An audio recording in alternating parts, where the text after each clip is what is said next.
Selon Hébreux 11 au verset 1, la foi est une ferme assurance des choses qu'on espère, une démonstration de celles qu'on ne voit pas.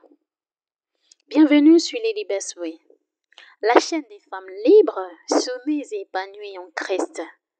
Ici, nous parlons de spiritualité, de féminité, du développement personnel et de foi. Particulièrement aujourd'hui, nous parlons de la foi qui change les choses, de la foi qui transforme et embellit les vies. Installez-vous bien. Comment faire grandir sa foi en 5 étapes? Pour grandir dans la foi, il est important, primordial, d'avoir la connaissance de son identité prophétique, c'est-à-dire avoir la connaissance des promesses de Dieu rattachées à notre vie.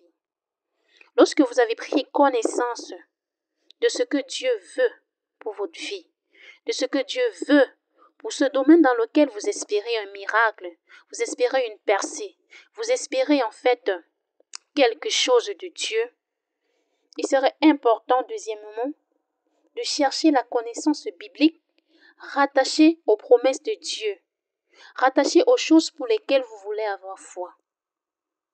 Qu'est-ce que Dieu dit dans sa parole par rapport à un mariage, par exemple, que je veux? Qu'est-ce que Dieu dit dans sa parole par rapport à la prospérité que je veux? Qu'est-ce que Dieu dit dans sa parole par rapport à la guérison que je veux? Qu'est-ce que Dieu dit dans sa parole par rapport à tel sujet et tel autre sujet en fait que je veux traiter, pour lequel je veux avoir foi?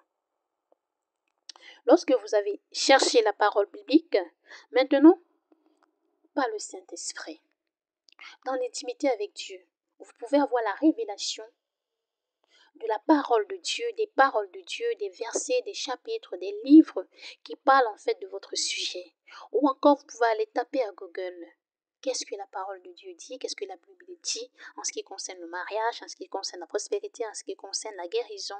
Et il vous donnera des versets bibliques. Lorsque vous avez recensé ces versets bibliques, vous essayez de le lire un à un après l'autre, pour pouvoir en fait identifier ceux qui ont le plus trait avec votre situation.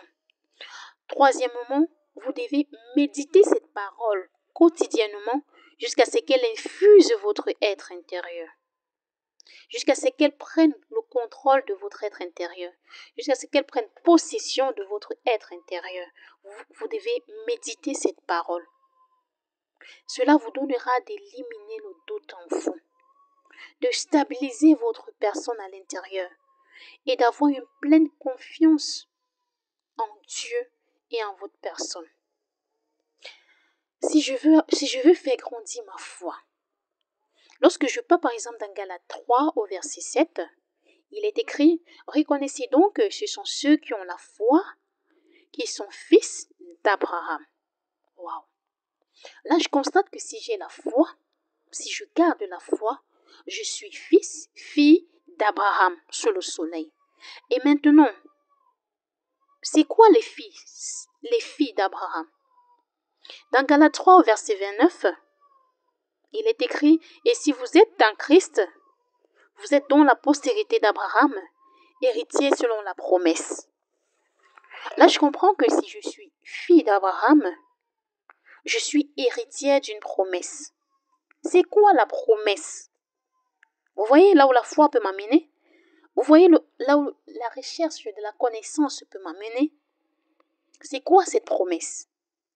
Lorsque je m'aventure encore dans Genèse 22 au verset 17, il est écrit: je te bénirai et je multiplierai ta postérité comme les étoiles du ciel et comme le sable qui est sur le bord de la mer. Et ta postérité possédera la porte de ses ennemis. Voyez-vous? Si j'ai la foi, je suis fille d'Abraham. Si je suis fille d'Abraham, je suis héritière d'une promesse.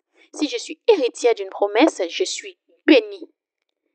Et tout ce que je touche va se multiplier parce que c'est ce que Dieu avait dit à mon père Abraham. Là, en fait, je suis confiante. Là, ça me fortifie. Là, c'est un peu comme une garantie, en fait. J'ai une garantie en Christ de ce que je suis en fait, une reine, de ce que je suis, une héritière sur le soleil. Peu importe la famille nucléaire dans laquelle je suis née, peu importe les conditions dans lesquelles je vis actuellement, j'ai conscience de mon identité prophétique. J'ai conscience de qui est-ce que je suis véritablement. Alors, en méditant cette parole quotidiennement, je vais donner place à une réalité, pas seulement à quelque chose que je suis en train de dire, la parole, mais cela va aller à l'intérieur de moi, faire ressortir une réalité dans mon quotidien. Maintenant, lorsque cela a pris place dans mon être intérieur, je dois, quatrièmement, visualiser et appeler ce à quoi j'ai foi. En fait, si j'ai foi au mariage, je dois être en mesure de visualiser ce mari que je veux. De visualiser en fait ce mariage pour lequel j'espère. Si j'ai foi à un travail, si par exemple j'espère acheter une voiture, je dois être en mesure de visualiser la voiture que je veux. Ça doit être déterminé en fait, ça doit être vraiment connu. Tu dois être en mesure de sortir cela. C'est-à-dire si on te demande qu'est-ce que tu veux, tu donnes les caractéristiques spécifiques de cette chose que tu veux.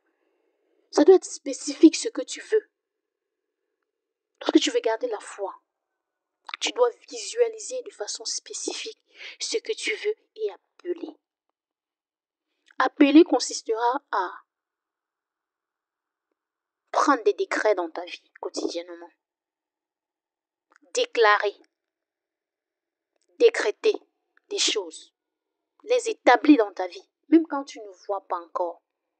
Même quand rien dans ta vie ne te donne de croire ou ne te donne de voir ce que tu veux.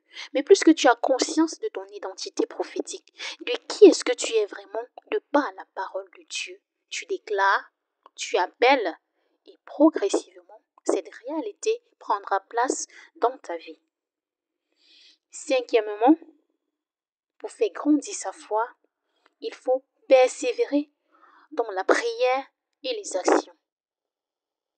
Il faut prier avec la parole de Dieu, déclarer comme on l'a dit, et mener des actions qu'il faut. Je m'explique. Si tu veux par exemple un travail, si tu espères un travail, tu ne vas pas rester dans ta maison et prier, jeûner, et le travail viendra te trouver. Non, tu dois sortir de ta maison. Tu dois aller chercher ce travail. Peu importe ce que tu veux, tu dois en fait mener des actions quotidiennes pour pouvoir obtenir ce à quoi tu es en train d'espérer. Tu dois mener des actions quotidiennement, pas juste prier. Tu dois coupler l'action à la prière.